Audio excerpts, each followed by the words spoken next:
প্রিয়জন, প্রত্যেককে নমস্কার জানাই। আমি একটা গভীর জঙ্গলে এসেছি। এই জঙ্গলের মধ্যে খরগোশ, অন্যান্য প্রাণী বসবাস করে, যেমন হায়না, বন্য কুকুর, শেয়াল, বন বিড়াল, আরও অনেক কিছু। আমাদের এই জঙ্গলটিকে বাঁচিয়ে রাখতে হবে, সুস্থ রাখতে হবে। এত বড় একটা গভীর জঙ্গল আমাদের প্রকৃতির সম্পদ। এই সম্পদকে বাঁচিয়ে রাখা আমাদের কাম্য।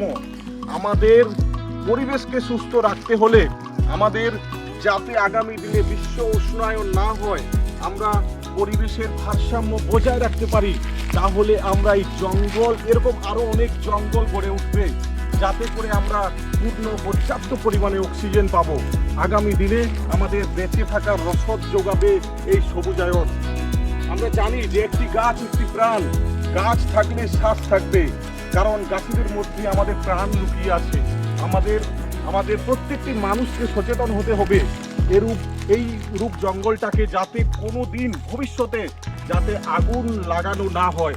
অনেকেই দেখি গ্রীষ্মের দাবদাহ, সূর্যের তেজ যখন বাড়তে থাকে, তখন আমরা দেখি অনেকেই জঙ্গলে আগুন লাগিয়ে দেন। তার ফলে কি হয়? বনের পশু পাখি, জীব জন্তু, এমনকি গাছগুলো মারা যায়। এটা আমাদের ক্ষতি। আমাদের ভবিষ্যৎ প্রজন্মকে টিকিয়ে রাখতে হলে যেমন আমাদেরকে সংগ্রাম করতে হয়, অস্তিত্বের জন্য সংগ্রাম। ডারউইনের একটা মতবাদ আছে, origin of species by means a natural selection.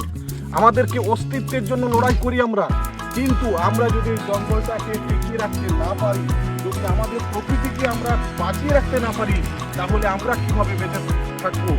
তাই প্রত্যেকটি মানুষকে বলবো, আমাদের এই জঙ্গলের আশেপাশে যারা আছেন, যারা এই রাস্তা দিয়ে যাতায়াত করেন, এই জঙ্গলের পাশে আমি দেখাবো, এদিকে একটি রাস্তা আছে। এই রাস্তার মধ্যে যাতায়াত করা যায় খয়েরদি থেকে শালুনি। এখানে কর্পুরি গ্রাম আছে, জামবেদিয়া গ্রাম আছে, আসনবনি, কাজলপুরা, পুরুলিয়া, আবার জোরদা থেকে অনেকে যাতায়াত করে। এই জঙ্গলটিকে যদি আমরা ভালোভাবে রাখতে পারি, তাহলে আগামী দিনে আমাদের সবুজায়ন যেমন বাড়বে, সুস্থ প্রকৃতি থেকে মুক্ত অক্সিজেন পাবো, তাহলে আমাদের এই জঙ্গলটিকে আরও সুন্দর, আরও রক্ষণাবেক্ষণ করে আমাদের রাখা উচিত। প্রত্যেকেই সচেতন থাকবেন, যাতে করে আগামী দিনে এই জঙ্গলে কেউ আগুন না লাগায়।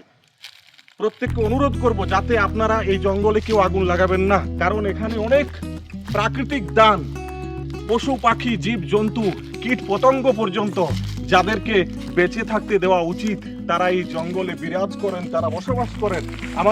আমরা যেমন অট্টালিকা, বড় বাড়ি, আমাদের বাড়িতে আমরা বসবাস করি, আমাদেরকে কেউ বাধা বিপত্তি দেয় না, আমাদের ঘরের মধ্যে কেউ আগুন লাগায় না, তেমনি আমরা সুস্থভাবে আমরা বেঁচে থাকতে পারি। যদি এই জঙ্গলে আগুন লাগিয়ে দেয় কেউ, তাহলে এই জঙ্গলের ক্ষতি যেমন হয়, অন্যান্য জীব জন্তু, পশু পাখি, কীট পতঙ্গের ক্ষতি হবে। তাই প্রত্যেকের কাছে আমার অনুরোধ, আপনারা এই জঙ্গলে আগুন লাগাবেন না, সুন্দর সুস্থ স্বাভাবিক পরিবেশকে বিনষ্ট করবেন না, এটা আমার অনুরোধ।